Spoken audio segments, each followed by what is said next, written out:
This freaky beauty queen kidnapped a missionary off the street and turned him into her own personal boy toy. It sounds too crazy, but y'all gotta bear with me. So it's the 70s in England and a missionary just disappears from off the street. And just 3 days later, he's found completely unharmed. But he's claiming that he was chained to a bed and forced to do crazy stuff. Now, who the heck was this kidnapper? Well, it turns out she was Miss Wyoming 1974. She flew 8,000 miles, used fake passports, among a heap of other things, to find this dude and kidnap him. Bro, you can only imagine like the tabloids in England just putting this as a front page headline. But it gets even more outrageous. Turns out she claimed that he wanted it all along. Like, what? So who is this poor little victim? Well, his name is Kirk, and he comes from Utah.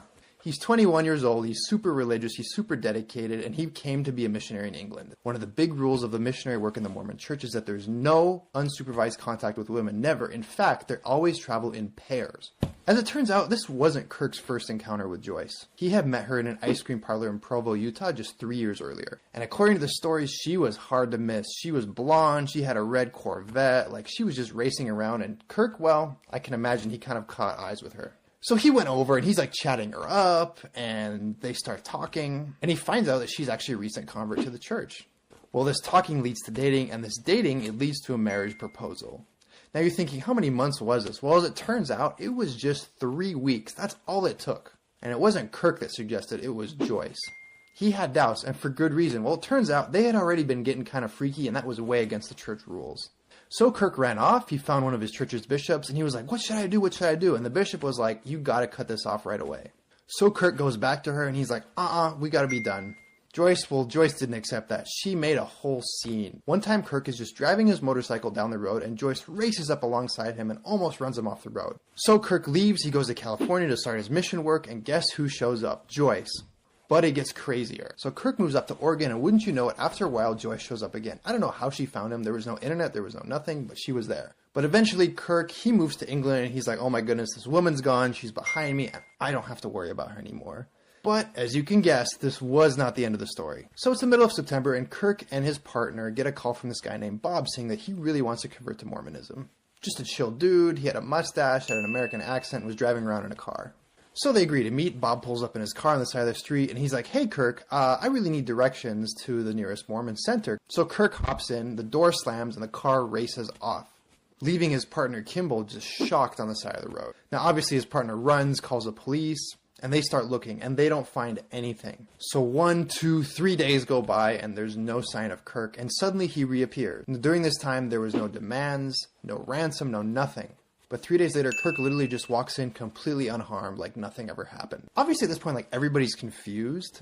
So the police show up, and they're like, hey Kirk, can you tell us a little bit about what happened? And what Kirk described sounds diabolical. Turns out the guy Bob that was interested in the Mormon church, well, his name is Keith, and he was not interested. When Kirk stepped in, he was pointing a gun at Kirk's ribs. Who else was in the car? Well, none other but Joyce. She was in the front seat with a gun in her hand as well. As Kirk told the police, the car sped off across the countryside and ended up at this random cottage. And according to Kirk, they chained that boy to a bed. So Kirk leaves, he tells his testimony, a few days go by, and the police set up a roadblock out there to try and catch these perpetrators, and they catch them.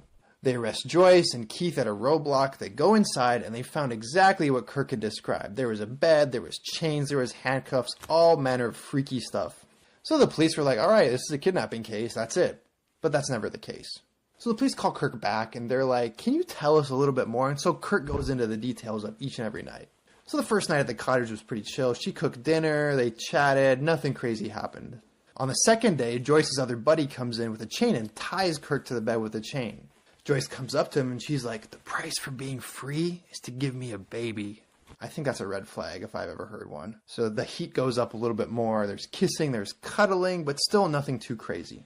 Then night 3 happens, and on night 3, Joyce comes in wearing a bunch of crazy lingerie. On top of that, there's music playing in the background, music that they used to listen to together more than 2 years ago. So she gives him a back rub, and then she leaves and goes to the other room, and she's like, hey, I got a little something for you. So she comes back, and she's got all these chains.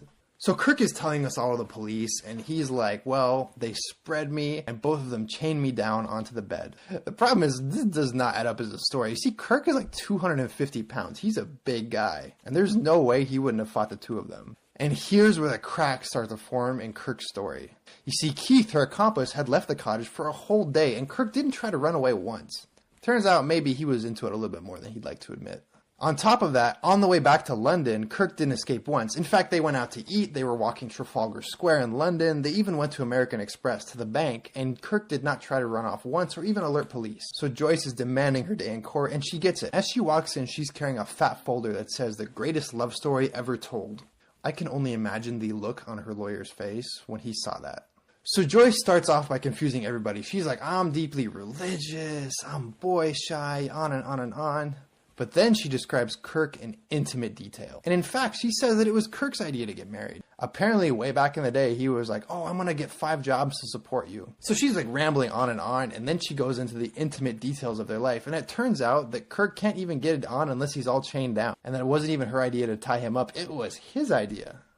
Crazy. Joyce tells the crowd that she flew to England with presents, and that Kirk climbed into her car willingly and was like, "Hey, I can't wait to do this." She tells him that the guns were obviously fake, and that the cottage was a romantic getaway, and that Kirk was just lying about all of this so he could protect himself from the church. If the higher-ups at the Mormon church found out what Kirk was up to for 3 days, he would have been kicked out, not only of the mission, but probably of the entire church. And in those like tight-knit communities like back in Utah, like it would be the most shameful experience ever. He probably would never ever talk to his friends again. So all of this is kind of winding up, and they're about to have their actual court case. But the crazy thing is, we will never end up finding out what the truth is. Like if you look at the evidence, both stories are supported. Yes, there were chains, but were they used for force or were they used for play? We will never know. Kirk had the opportunity to escape, but obviously he did it. And you're not going to believe how much Joyce spent. She spent like almost $90,000 in today's money tracking him around the world. Now back to the story. The British magistrates, they could not figure this out, and so they ordered a full trial. But before it could happen, Joyce and her accomplice Keith, well, they skipped bail. Guess what? Using fake passports. They fled to America, and Joyce, well, she was never even extradited. Kirk, on the other hand, didn't have to plead his case. He went back to Utah, married a Mormon woman, and presumably lived happily ever after. In the end, well, Joyce, she got what she always wanted, and that was to be famous. Thank you, guys.